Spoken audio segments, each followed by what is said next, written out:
जय श्री कृष्ण मित्रों। आज जीवन के हर मोड़ पर भटकाव की स्थिति हर व्यक्ति महसूस कर रहा है। आज सोशल मीडिया पर इतने यूट्यूब के वीडियो जिसमें किसी भी विषय पर हजारों नहीं, लाखों नहीं, करोड़ों की संख्या में आपको वीडियो मिल जाएंगे। अब ये पता करना कि कौन सा प्रामाणिक है, जो कुछ वो बता रहा है या कह रहा है वो बिल्कुल सही है या गलत है, या केवल यूट्यूब पर व्यूज़ बटोरने के लिए या अपने सब्सक्राइबर बढ़ाने के लिए ही वो कंटेंट डाला गया है, ये पता लगाना बड़ा मुश्किल है। तो आज जिस कम ज्ञान के स्तर के व्यक्ति यूट्यूब पर इस तरह के वीडियो देख करके उसी को सच मान करके अर्थ का अनर्थ कर बैठते हैं। इसलिए आज यह जानना बहुत ज़रूरी है कि जो भी कंटेंट यूट्यूब पर उपलब्ध है क्या वो प्रामाणिक है या नहीं है। तो उसके लिए हमें अपने ही ज्ञान के स्तर का ऊपर बढ़ाना पड़ेगा। जैसे मैं अब बात कर रहा हूँ आध्यात्मिक ज्ञान की, कि आध्यात्मिक ज्ञान के लिए आपको यूट्यूब पर हजारों नहीं करोड़ों की संख्या में यूट्यूब पर वीडियो मिल जाएंगे। कोई वेदांत तत्वदर्शी बन करके उपदेश दे रहा है, तो कोई द्वैतवादी बन करके उपदेश दे रहा है, तो कोई शंकराचार्य जी के पथ का अनुसरण करते हुए अपना उपदेश दे रहा है, तो कोई बुद्ध, जैन, तो कोई वैदिक सनातन संस्कृति के अपने हिसाब से व्याख्या करने में लगे हुए हैं। मैं अभी कुछ चैनल्स अध्यात्म से संबंधित देख रहा था जहाँ पर वेदांत के बारे में चर्चा की गई है। वो अपनी जगह पर ठीक हैं, परंतु जो भी अपना पथ या संप्रदाय या मत यूट्यूब पर प्रचारित कर रहे हैं, तो उनको किसी दूसरे मत संप्रदाय के बारे में खंडन मंडन करने का अधिकार किसी ने नहीं दिया है। आप अपने मत का प्रचार कर रहे हैं, वेदांत का कीजिए, सनातन का कीजिए, बुद्ध का कीजिए, जैन का कीजिए, किसी का भी कीजिए। आपने मत की खूबियों को गिनाइए, उसके द्वारा ईश्वर प्राप्ति के रास्ते को बताने का सुगम तरीका बताइए, वहाँ तक चलेगा। लेकिन जब दूसरे संप्रदाय के बारे में आप कहते हो कि ये गलत है, इसमें ये कुरीतियाँ हैं, इसमें ये संस्कार खराब हैं, ये इसमें मिलावट किया गया है, क्या किया, तो ये आपको क्या हक है? क्योंकि आप तो उस समय थे नहीं जब ये हमारे सनातन ग्रंथ लिखे गए। वेद, उपनिषद, पुराण, पुराण में भी बहुत सारे पुराण, गीता, तो इसमें कुछ आचार्य लोग अपने यूट्यूब चैनल पर एक गलत प्रसारण कर रहे हैं जिसमें वो कहते हैं कि इसके कुछ श्लोक तो सही हैं और कुछ श्लोक गलत हैं। जैसे अभी हाल में राधा जी का प्रकरण सामने आया, जहाँ पर एक तथाकथित व्यक्ति कथावाचक ने राधा जी और श्री कृष्ण के संबंधों पर टीका टिप्पणी की। उसने कोई पुस्तक कहीं से पढ़ी और वो पुस्तक के आधार पर उसने जो राधा श्री कृष्ण जो जन जन के हृदय में व्याप्त है, एक राधा संप्रदाय भी है जिसमें कृपालु जी महाराज का पूरा जीवन निकल गया राधा जी के प्रेम का वर्णन करते करते।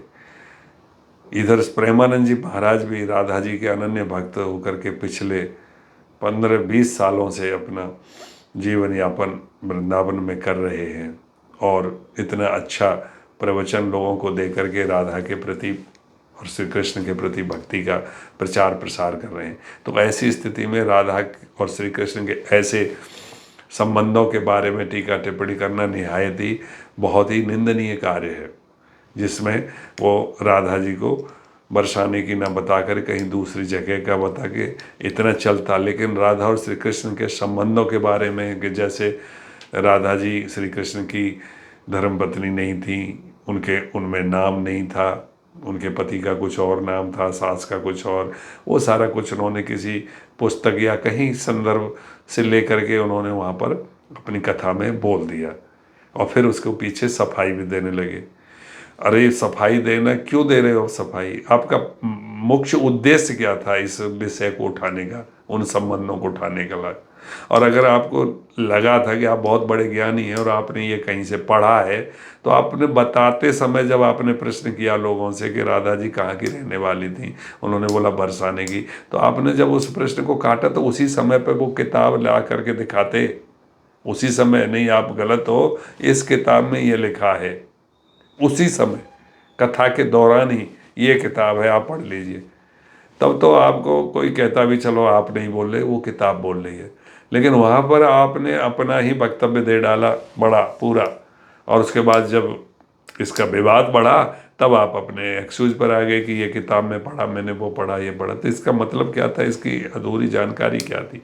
इसी तरह से एक वेदांत तत्वदर्शी इसी यूट्यूब पर वो सनातन की जितनी भी हमारी रीतियां हैं उनको कुरीति बता करके, पाखंड बता करके, हमारे त्योहार में दीपावली पर पटाखे जला करके खुशी प्रदर्शन करने को ये कुरीति बताते हैं, क्योंकि उनको कहीं पे इसका संदर्भ नहीं मिलता है कि पटाखे मिला करके। उनको ये पूछो कि उस समय पे जब ये दीपावली मनाई गई होगी, जब रामचंद्र जी भगवान आए थे, तो क्या उस समय पटाखे उपलब्ध थे? आज जब भी कोई क्रिकेट का मैच होता है और जब भारत जीतता है, तो उस समय पर लोग पटाखे छोड़ करके अपनी खुशी का इजहार करते हैं। दूसरे, वैसे तो आप कहते हो कि पुरानी जो रीतियां हैं, परंपराएं हैं, उनका आज के संदर्भ में खोज करके उनका सुधार करना चाहिए निरंतर, ये सनातन धर्म की रीति है। तो फिर आप दूसरी तरफ जब व्यक्ति के खुशी जाहिर करने के तरीके में बदलाव आ गया है कि पटाखे और ये आतिशबाजी कर कर के लोग अपनी खुशी जाहिर करते हैं, तो अपने दीपावली के त्यौहार को इतना ज़्यादा खुशहाल बनाने के लिए आतिशबाजी और इसका वो किया जाता है, तो उसमें क्या परेशानी है आपको?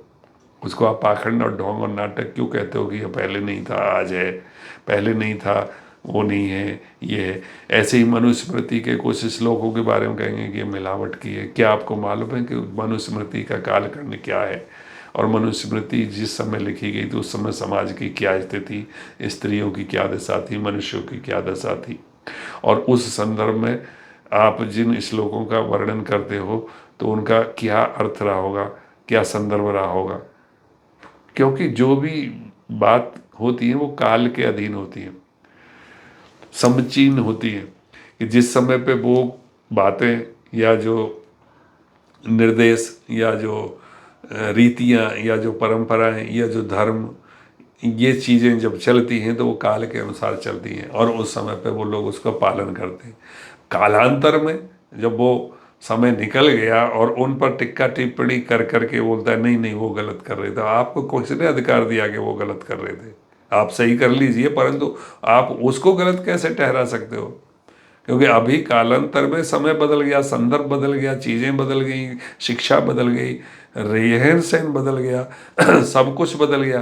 तो आप उसको आज से कंपेयर कैसे कर रहे हो कि वहाँ पे स्त्रियों की दशा ऐसी बताई गई थी, उनके साथ भेदभाव? अरे उसी समय में स्त्रियाँ गार्गी, मदालसा, अपाला, ऐसी ऐसी स्त्रियों का भी वर्णन है। वहाँ पे किसने बोला कि स्त्रियों को शिक्षा न देने का अधिकार उसमें दिखाया गया? तो ये पाखंड है, ढोंग है। क्यों गलत? मैं तो बिल्कुल गलत मानता हूँ।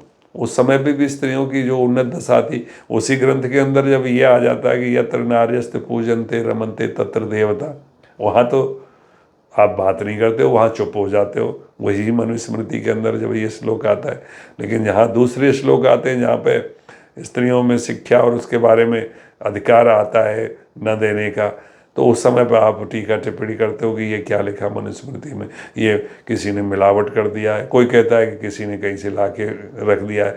आपको क्या मालूम है कि वो श्लोक क्यों लिखा गया था और किस संदर्भ में लिखा गया? तो ये तो लिखने वाला जाने, वो आज उपस्थित नहीं है। तो आप कीजिए ना खोज के उस कालांतर के हिसाब से ये श्लोक क्यों लिखा गया था और इसका क्या संदर्भ रहा होगा। खोज तो नहीं करेंगे, बस अपना हाँक देंगे पूरी तरह से, ये गलत है वो गलत है। अरे यहाँ तक तो एक आचार्य भागवत महापुराण को ही पाखंड और नौटंकी और ढोंग का करार दे रहे थे। बड़े योग्य आचार्य हैं, वेदांत पर पूरा दर्शन देते हैं। उनको भागवत महापुराण को पाखंड कहने का क्या, तो क्या आपने भागवत महापुराण का अध्ययन किया है? अध्ययन किया है तो उसके बाद उनको वहाँ कथाएं वो सारी जो है नाटक लगती हैं कि ये सब कथाएं हैं और इसमें कुछ भी नहीं। एक तरफ वो भगवान श्री कृष्ण को योगी महाराज मानते हैं, वहीं वो भगवान श्री कृष्ण की कथाओं को, लीलाओं को पाखंड मानते हैं। ये कैसा दुराहा। तो हमारे सनातनी ही सनातन धर्म की जड़ खोदने में लगे हुए हैं, तो और दूसरा के फिर आशा ही क्या की जा सकती है। हजारों की संख्या में, लाखों की संख्या में लगे हुए। कोई अपने वेदांत को लेकर के अपने झंडे गाड़ने में टिका हुआ है, तो कोई दूसरे किसी और को लेकर के झंडे गाड़ने में टिका हुआ है। तो इस तरह से हमारे देश में हमारे सनातन संस्कृति को बहुत नुकसान हो रहा है। तो आप लोगों से तो मेरा ये आग्रह है कि जो भी व्यक्ति इस तरह के पाखंड और ढोंग के बारे में बात करते हैं, तो आप जब तक उसकी पूरी गहराई से तह तक छानबीन ना कर लें, तब तक उनकी बातों पर विश्वास करना बिल्कुल गलत है। इसलिए आपसे अनुग्रह है कि इस तरह के आध्यात्मिक विषय पर किसी का वीडियो देखने से पहले आप उस विषय की गहराई से अध्ययन करने के बाद भी कोई अपना मत स्थापित करें। बस इतना ही कहना है। अगर आपने अभी तक मेरा वीडियो चैनल सब्सक्राइब नहीं किया है तो सब्सक्राइब जरूर कर लें। धन्यवाद। जय श्री कृष्ण।